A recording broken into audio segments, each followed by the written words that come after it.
I've made a few videos recently about feeling of knowing, feeling of being certain, all that kind of stuff. I've related it a little bit to agnosticism and kind of feelings of the sublime, these kind of things.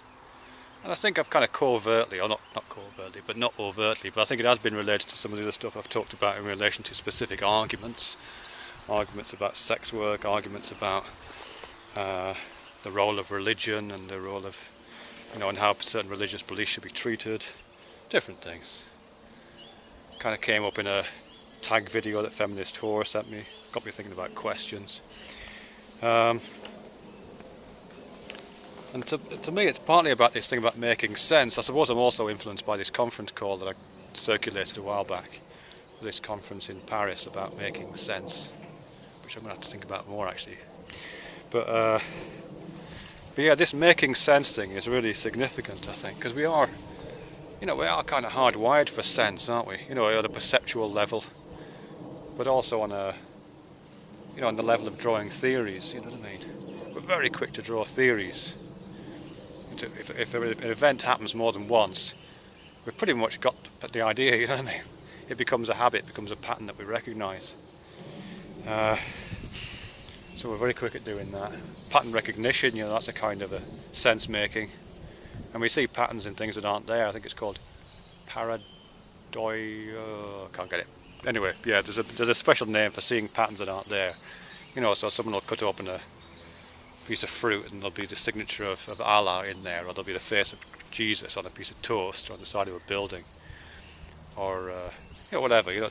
We're really good at making sense out of things on a perceptual level, on a cognitive level, on a kind of personal level. We try to stick three events together and you'll make a story out of them. You can't help it. You know what I mean? On a kind of personality level, you can, just if you meet a person twice or listen to one video of what they say, it's very tempting to instantly draw a picture of that person in your mind. So you kind of got that person. You've made sense of the data, even though it's very, very sparse. And I can see all the evolutionary advantages for that, and the present day advantages, and the advantages in terms of being able to think. But at the same time, I think it's a bit of a minefield. A lot of traps in there, I think. A lot of traps. And I think we should spend more time consciously not making sense.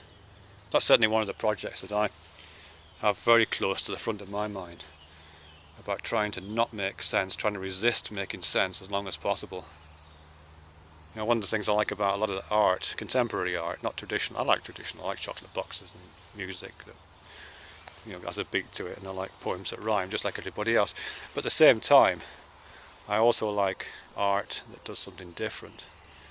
That kind of keeps refusing sense. That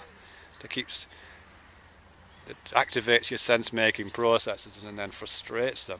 It's irritating, but it keeps you on your toes. I like that, being kept on the toes. Someone, stop making sense. I like that. Because it is, I think if you make sense too easily, then you're just going to be prey to the next tyrant that comes along, the next politician with a totalizing solution to the world's problems, the next celebrity who's got the ultimate answer to what entertainment is.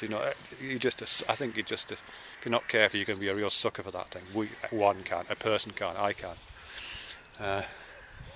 And so keeping your not making sense, anarchy, chaos buttons firmly held down is really important, I think. Yeah, I think that's quite important. I was trying to relate this to, when I was just thinking of it before I pushed the little button on the flip camera, I was thinking of it in relation to, what prompted it actually was in relation to optical illusions, and what kinds of things got me into this. Because optical illusions are interesting, I think. If you use something like the Muller-Lyer illusion, if I can draw it in the ground, hang on. No, I can't, it's not, yeah. Muller-Lyer illusion is just two lines, and the top line's got chevrons pointing in, and the bottom line's got chevrons pointing out, like that. And one line looks longer than the other. And you can get your ruler out, and you can measure them. So intellectually, rationally, objectively, interpersonally, you know those lines are the same. But at the same time, in another kind of knowing, and a kind of embodied perceptual sense, you know, you sense very strongly that those lines are the same length, or different lengths, I'm sorry. You know, and all those optical illusions do that. They give you a very strong sense, they make sense of the world in a way which is irrational, and which is non-objective, and which is open to, you know, really valid criticism. I suppose the other point of contact I've got with this, and this is probably a bit specific, you know, many years ago when I was a young man, I did quite a lot of drugs, and specifically acid, which was just brilliant, I have to say. I wouldn't want to advocate it, but I did have some very bad times, but I did have some fucking great times as well. And one of the lingering effects, I haven't got acid flashbacks, and I don't think I'm an acid casualty, but who knows. One of the lingering effects it has is a kind of conscious awareness of the destabilization in that kind of sense-making process. You know, sitting in a room watching things move and be still at the same time, or, you know, feeling that you know something and simultaneously, I can't really explain it, but there's some kind of fracture line which was became evident to me at that point about the difference between making sense because things make sense because you feel the sense of them, and they are the sensible world that you sensibly inhabit as a sensible member of the middle class, that kind of sense. And then this other kind of sense, which is, you know, you have to kind of you have to rely on evidence. You know, you kind of have to step outside yourself and say, I am a flawed, limited human being. The sense-making capacities that I have, my physical, perceptual senses, my cognitive senses, my sense of what I know, my sense of what I'm certain of, my sense of being convinced, my sense of belief, all those things are only mine, really.